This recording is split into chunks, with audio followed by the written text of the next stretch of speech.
Il est 7h51, l'heure de la chronique de Guy Carlier. Guy, bonjour. Je crois que vous vous êtes intéressé aux fameuses notes de frais d'Anne Hidalgo ce matin. Oui, bonjour Patrick, bonjour à tous. Oui, je vous rappelle brièvement cette affaire. Un journaliste hollandais qui enquête sur le coût de la campagne de Paris pour l'obtention des JO. C'était en 2017, a demandé en 2018 à la mairie de Paris copie des notes de frais d'Anne Hidalgo et il les a finalement récupérées ce vendredi après 5 ans de procédure judiciaire.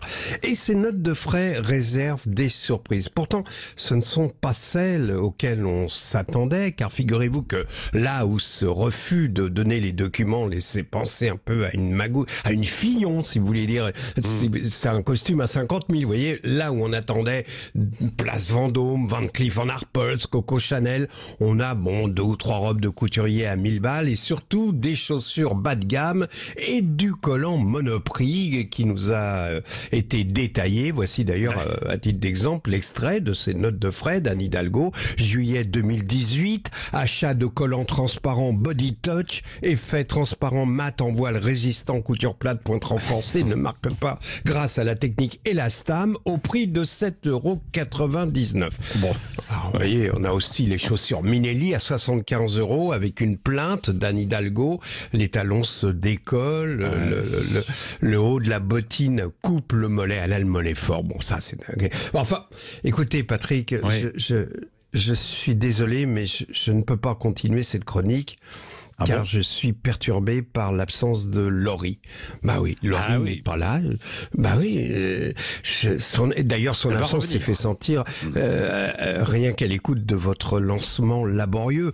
Laurie absente, ça sent l'excuse du lundi matin. Vous voyez, on imagine Laurie téléphonant très tôt ce matin en usant d'un stratagème grossier qu'on a tous utilisé. Elle a pris la voix d'Elisabeth Lévy, elle a dit à Patrick Roger « Allô, je suis malade, je suis brûlante, je tremble de fièvre. Je pourrais pas venir, je suis désolé, Patrick, faire le lancement de Guy Carlier tout seul, je sais à quel point c'est difficile pour vous avec vos problèmes d'élocution, mais courage. Bon là, Patrick, avec votre bienveillance habituelle, vous lui avez dit, ce n'est rien, Laurie, le plus important, c'est la santé, reposez-vous bien. Et là, elle a raccroché en criant yes, et elle a serré dans ses bras son nouveau mec. Enfin, c'est pas encore vraiment son nouveau mec pour l'instant, c'est un ingé son de la régie de Sud Radio.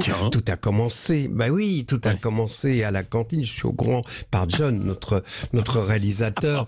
Ils ont échangé un regard en poussant leur plateau. Arrivé au dessert, il restait plus qu'une crème brûlée. Ils ont tendu le bras en même temps pour l'attraper. Leurs mains se sont touchées. Laurie a rougi et quand il a pris la crème brûlée, elle a dit elle a pensé c'est un prince, il va me la donner. Effectivement, il lui a donné et évidemment le repas fut magique. La cantine de Sud Radio ressemblait à une terrasse sur la Riviera au-dessus de Cannes un soir d'été avec les lumières des bateaux dans la baie.